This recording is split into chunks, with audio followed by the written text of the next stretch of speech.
Good morning, everyone.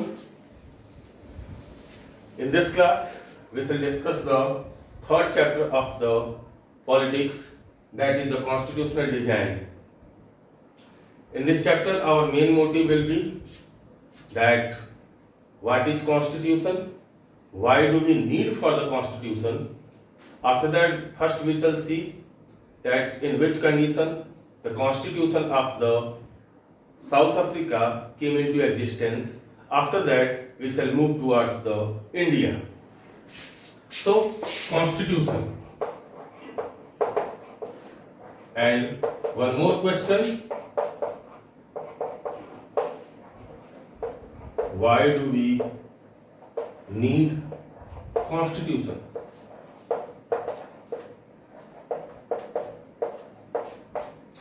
About the constitution, you have got the idea in the 8th class.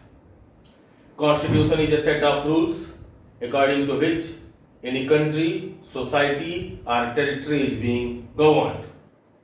My dear students, in today's democratic world, it is very necessary for the countries that they draft their constitution. Means they all should have a written constitution.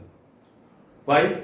Because if there will be no written constitution, then while following any rules and regulation, any people can easily see that at which time I said this thing.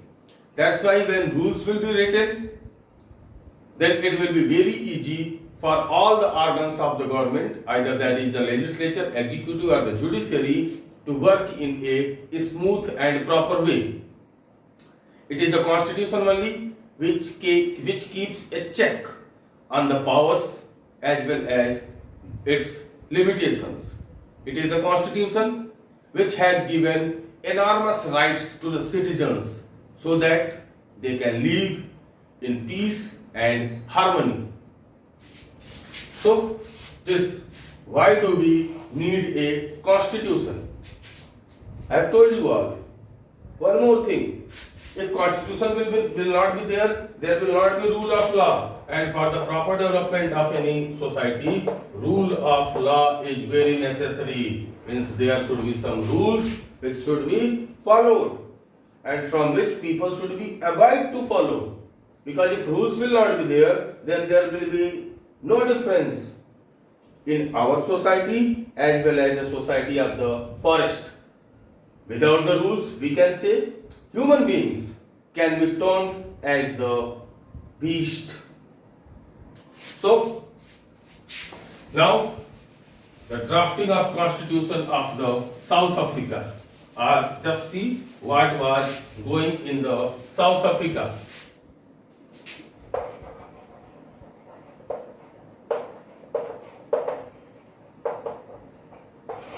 In 8th class only, you came to know a special type of system or practice which was going in the South Africa, that was the apartheid system.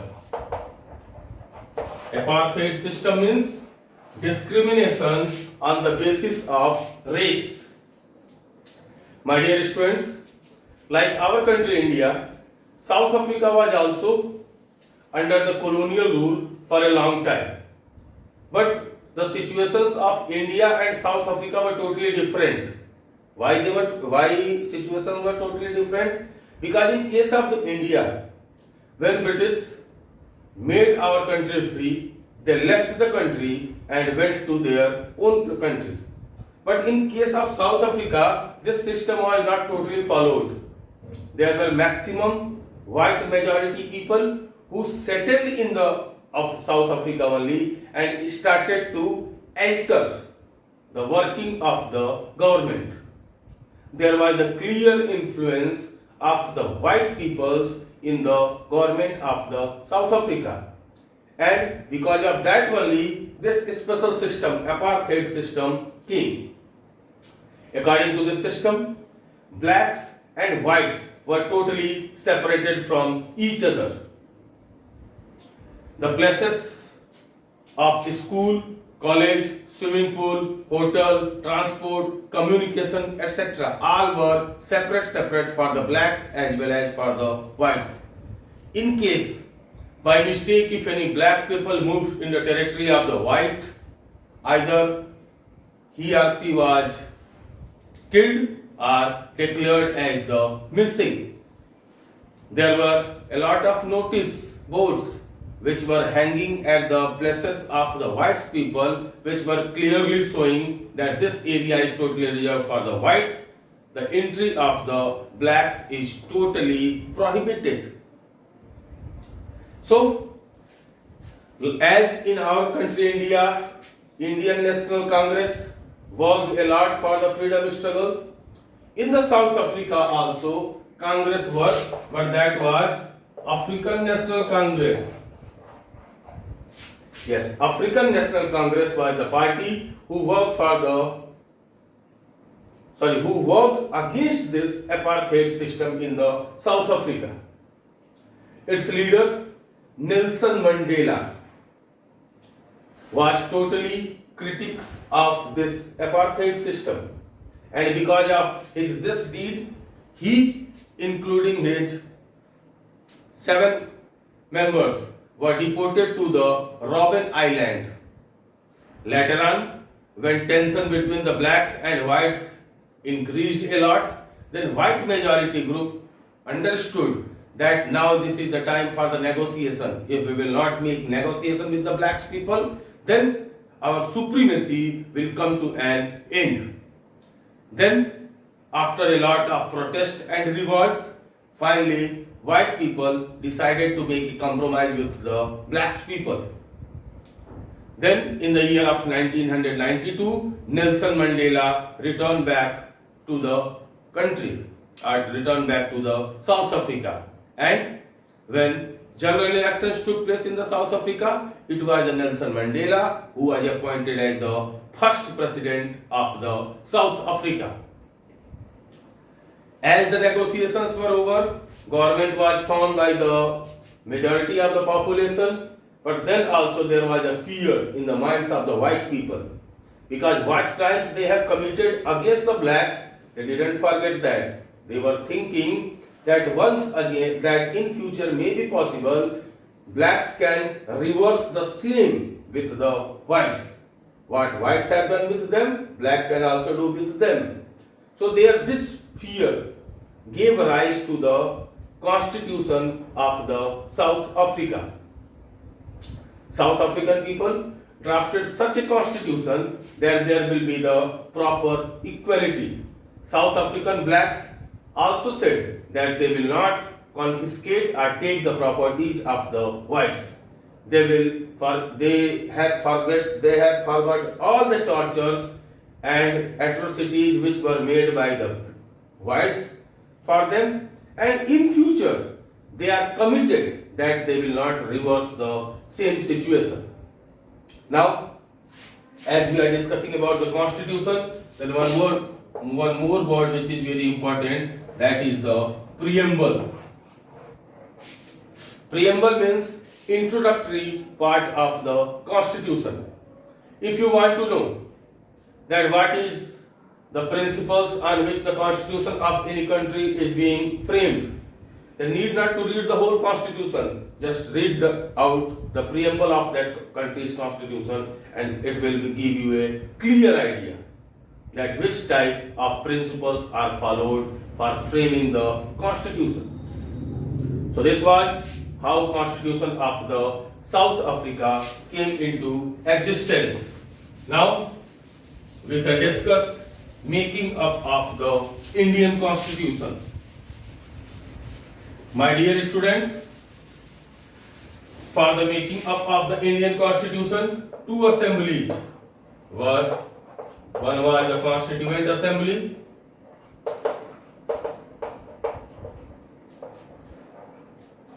in this Constituent Assembly there were 299 members, and one was the Drafting Committee.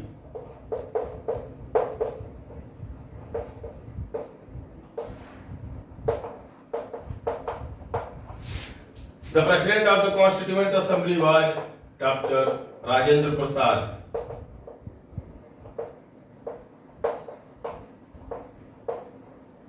and the president of the drafting committee was Dr. B.R. Ambedkar.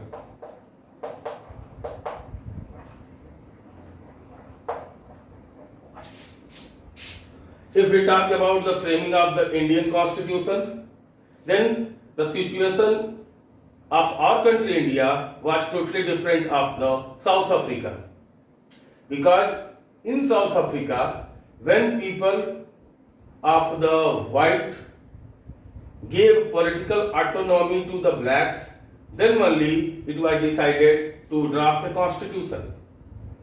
But in our country, at the time of the freedom struggle only, our political thinkers have decided that what will be the shape of the constitution. For this purpose,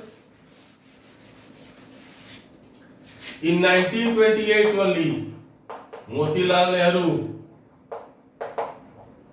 who was the father of the first Prime Minister of our country, Jawaharlal Nehru, he gave a draft for the constitution. Later on, in the year of 1931, the Karachi session of Congress,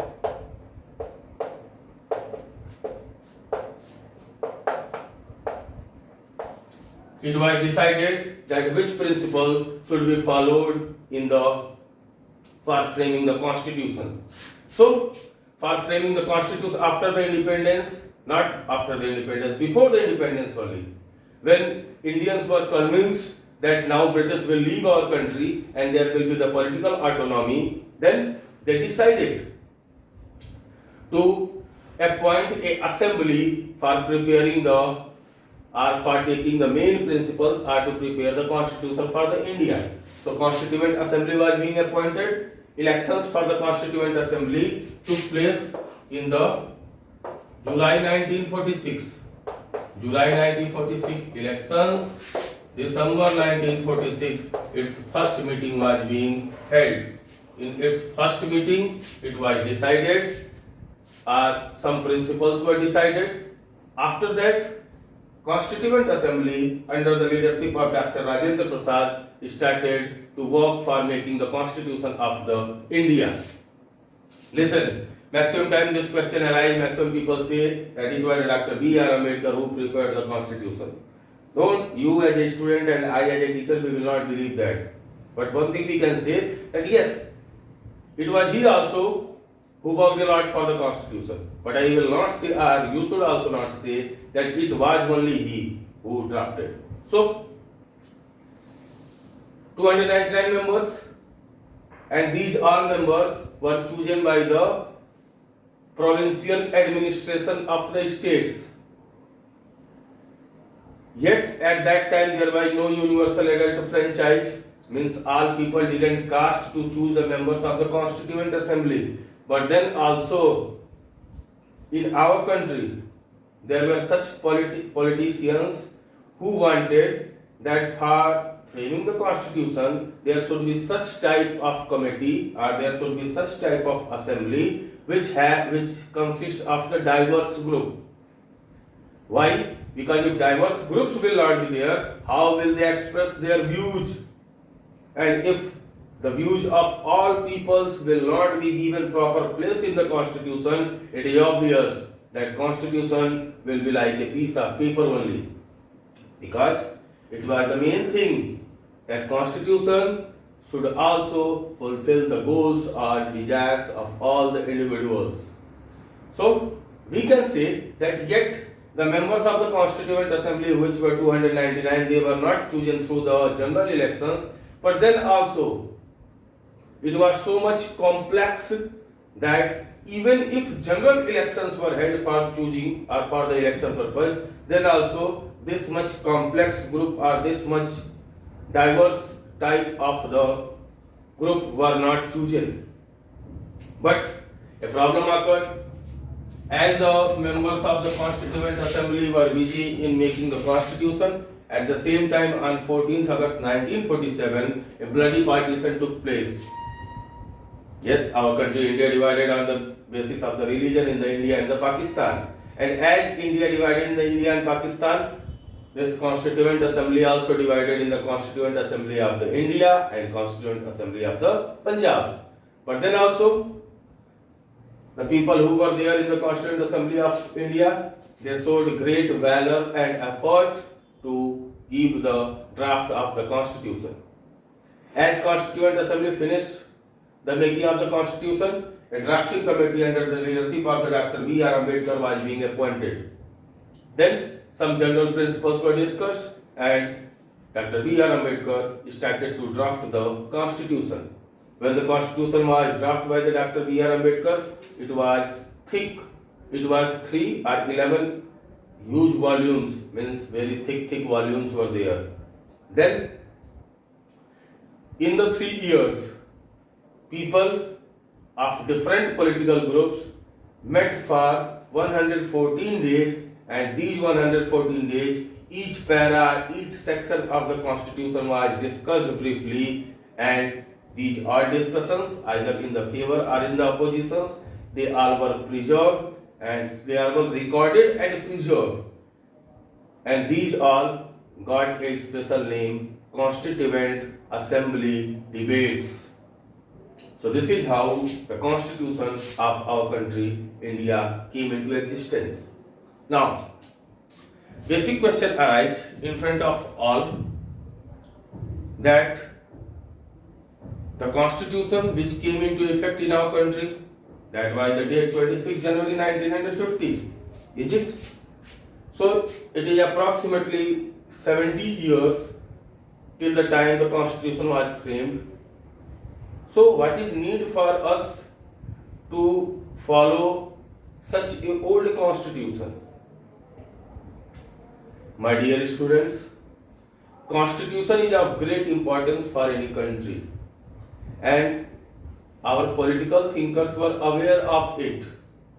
That's why they made special provisions in the Constitution that according to the society, the rules should be amended. Either the old rules should be replaced with the new one. That's why they made special provisions in our country, in the Constitution of our country, that if people want to amend any rule or change the existing rule, then they can amend it through the general consensus, means through the both houses of the parliament, Lok Sabha and the Rajya Sabha. But if we see other countries, then in that countries, Constitution is like a piece of paper. There will be maximum who will not follow only. But the story of our country is totally different from other countries. Now, as we have discussed about the Constitution, it is also very necessary to discuss about the preamble of the Constitution. Some special words are written in the preamble that are, I am writing and telling.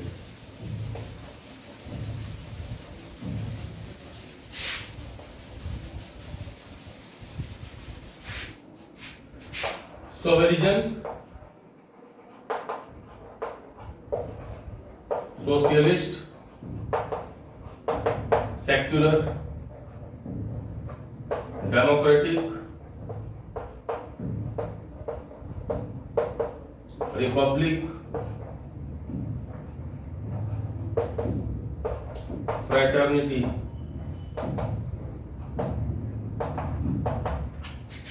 besides that equality is also there, liberty. So these are the few key values of the Constitution. Sovereign means to be free from the control of any other. Socialist, this socialist theory was adopted from the Russia. Means the resources of the society should be equally divided among the people. Secular, state will not in the favor of any religion. Democratic, democratic form of the government means government will be chosen by the consent of the people. Equality, there will be equality of all in front of the law. Equality of the state, equality in the society, equality of the economic status, etc. means all are equal. Republic, it is a system of government in which the head of the state is being elected. In our country, the head of the state is President of the India. That is also elected, but indirectly. Liberty means people are free, whatever they want to do. And last one is the fraternity, means universal brotherhood. Listen, my dear students, just these two words, socialist and secular. When the constitution was framed at that time, they didn't get place in the preamble. They were added in the preamble of our constitution in the year of 1976 by the 42nd Amendment.